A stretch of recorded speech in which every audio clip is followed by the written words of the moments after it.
This is going to be chill out time. Oh my God, it's like 3 o'clock in the morning and I didn't sleep. And yeah, we got a new president. Really happy about that. So I was watching the inauguration all day. I have a blanket wrapped around me right now because I'm freezing. It's freezing out here in New York.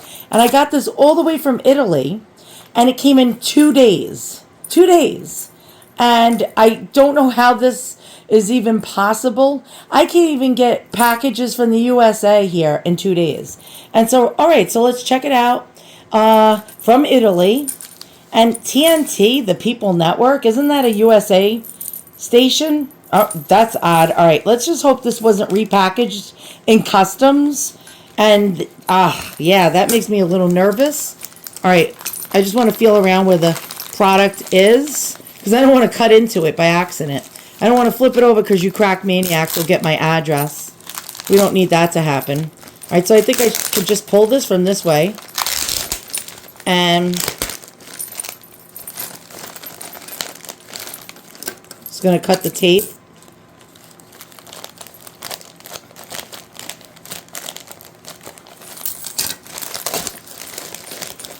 I just want to make sure, yeah, my address label is over there.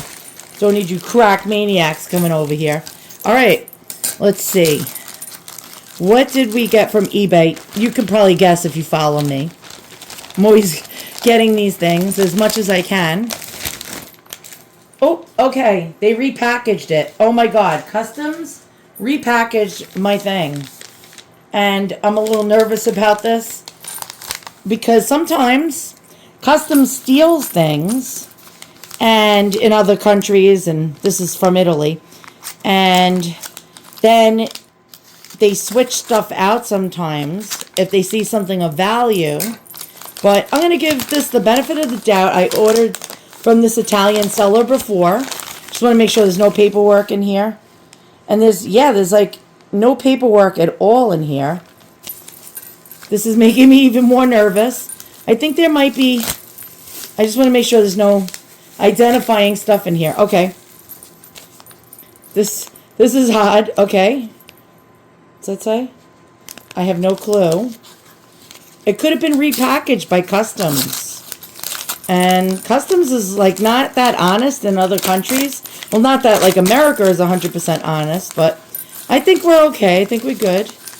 All right, let's get this opened. Usually I do this in fast motion, but we're just going to chill out today. We're going to have like a chill out video. I buy from this seller a lot, and I never had a problem before. The seller actually is really nice, speaks perfect English. And I know in Europe, like they speak English, like in a lot of European countries, they speak English, which is, I can't get he stapled it. They speak English quite well, which is quite surprising. And, oh, okay, yep, we didn't get screwed. Okay, we did not get screwed, definitely not. Fantastic then, because I could see it is my item. And how the heck does something come all the way from Italy in 2 business days? Well, I paid $40 shipping. It was worth it.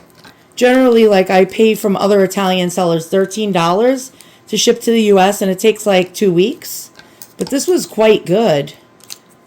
And the seller, actually, I have their contact on WhatsApp, but I buy from them directly from eBay.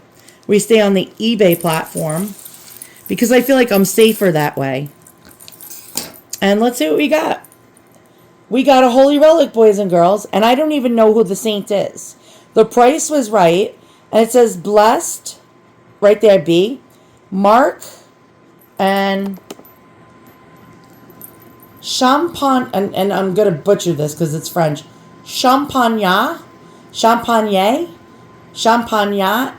and we'll Google it. But first things first, I have to clean this.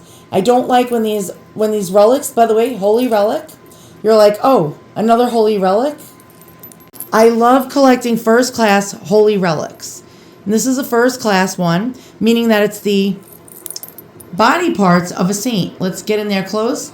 It's looking like an ex ossibus, which would be a bone. a bone relic.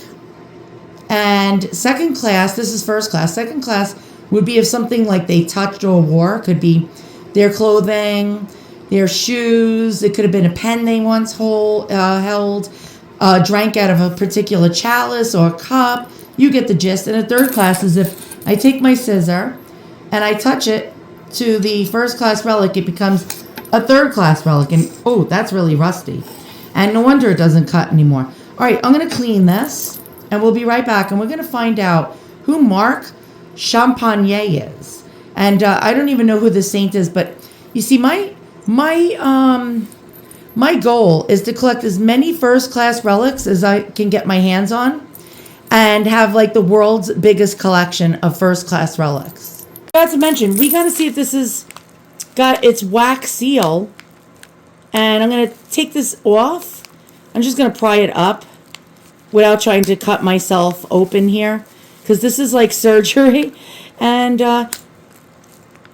yeah, I'll be right back. Yep, it's real. Okay, so the strings are not cut. Let's just double check. And it was not tampered with. We have the Postulator General seal on the back. I don't know, can we see this? And this is the real deal, boys and girls. I don't know what order this is from. There's different orders, like the Dominicans and the Franciscans. But I don't know if I can even read that. I think it's something to do with Mary, M-A-R-I-A-E, Postulator General. And this is the real, yep, this is real. This is not actually a fake. All right, so I just cleaned it. Look how shiny it is. Let's find out more about this saint. We have to put this in a reliquary, because reliquaries, it's really to venerate it and to keep it protected. And so a reliquary is exactly what you need to do with your relics. You have to. I mean, you don't have to, but it keeps these from really getting dirty. A lot of times these are made with silver or gilded silver. This is a really beautiful work of art. Look at the flower. And then we have the first class relic contained inside the teca. And the teca is very pretty. I believe this one is from the 1950s. And let's find out who this saint is. Marcellin Joseph Benedict Champagnat was born in 1789 and died on June 6, 1840. He was a French Catholic religious, and I can't pronounce French, so I'm not going to even begin to go on with this because I don't want to sound like a fool. Okay, so he was ordained as a priest on July 22nd, 1816, and was a part of a group led by Jean-Claude Colline, who founded the Society of Mary, a separate religious congregation to the Marist Brothers teaching order Champagnat founded later. And he was born in the year of the storming of the Bastille, the start of the French Revolution, during basically political, economic, and social unrest.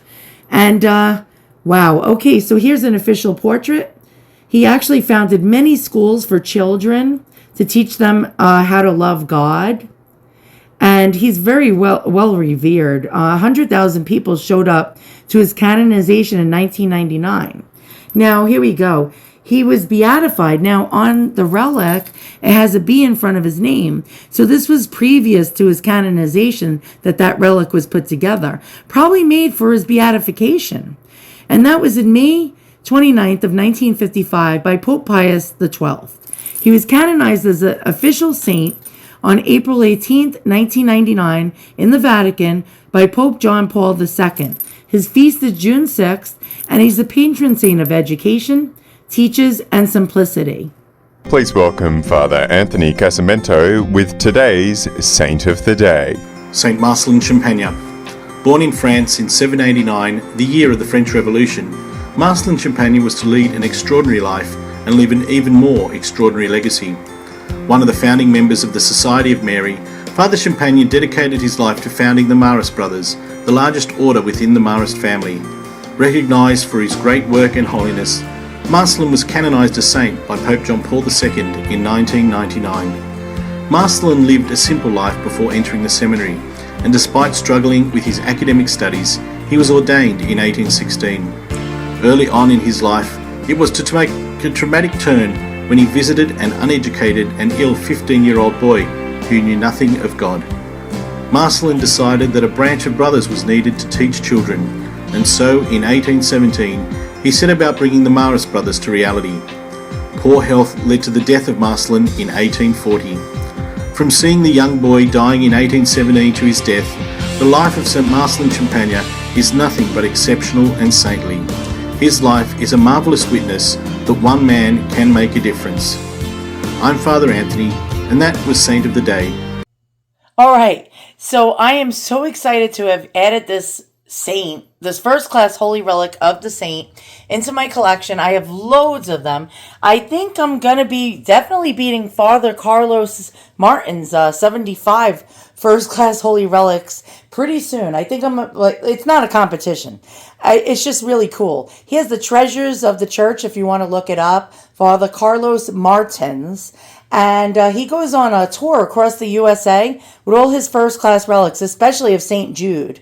Recently, unfortunately, he was suspended by his particular order. And there was some kind of stupid scandal that went on. Some father overreacted about something. And it's really sickening how I think it's like the devil. The devil was definitely trying to stop because he was in the middle of showing the relic of St. Jude, and they ended up canceling it because of some stupid father overreacting about something with his daughter. And they made it like into a scandal and all this other crap. And but here we go. So we have loads of first class relics in my collection. I don't have as many high caliber saints as him, although I have St. Anthony, St. Therese, St. Rita, St. Teresa of Avila. I have, trying to think, St. Thomas is on his way here. We have also St. John the Evangelist. We have Mother Cabrini. We have loads of really cool first class, high caliber saints in my collection. We have St. John Neumann. We have Catherine Labouré or Labor. I can't pronounce French. I found out with DNA test, I am French, Basque, French, and Spanish, and I can't even pronounce it. But here we go. Where is he? Oh, here he is. I placed him in this beautiful reliquary. You really need to venerate these. Keep these protected as much as possible, because what will happen is if you don't keep these in reliquaries, something bad will happen to them, and you have to keep them protected from the elements and from dust. There's St. Therese right there. Really amazing. And so here we go. Here is Marcellin Champagnat, and I can't pronounce French for anything. I'm terrible at it. There we go. Look at some of these really cool ones. Here's Mother Cabrini. I have multiple Mother Cabrinis, and Pope Pius X. We also have St. Thomas of Aquinas. There we go. Really, oh my God. I'm like, we have St. Vincent de Paul. We have loads of them, boys and girls. And I'm hoping I can get my own Treasures of the Church touring the U.S. This is a mess over here. I have to clean this up. I put holy cards in front of the relics so you like basically know who's who. And I'm going to take them away, though, because it looks messy this way. And so there we go. We have the Treasures of my church, my indoor church. And there's St. Vianney, I believe you pronounce it. I'm going to definitely mispronounce anything French. There we go. There's St. Vincent de Paul right there. It's a bone relic. And wow, I am so blown away. Now, pretty soon it's going to be almost impossible to get first class relics, especially for regular folks like you and me. It's really, they used to give these away. You could ask for them, and your local convent or monastery would actually, on your request, would send you a first or second class relic. It's not being done anymore. So regular people like you or I can't get first class relics, although I do figure out a way. Where there's a will, there's a way. And pretty soon I'm going to be exceeding over 80 first class relics, beating Father Martin's 75. Although this is no competition. Thanks for watching. Stay subscribed because we're going to be unboxing over 20 more first class relics in the next 2 weeks or so. And pretty soon I'll be hopefully actually getting together with a multiple amount of local Catholic priests and trying to find a way to to get these relics to go on tour. So thanks for watching. And if that happens, we'll be filming this live. All right, guys, I'll see you all on the next unboxing.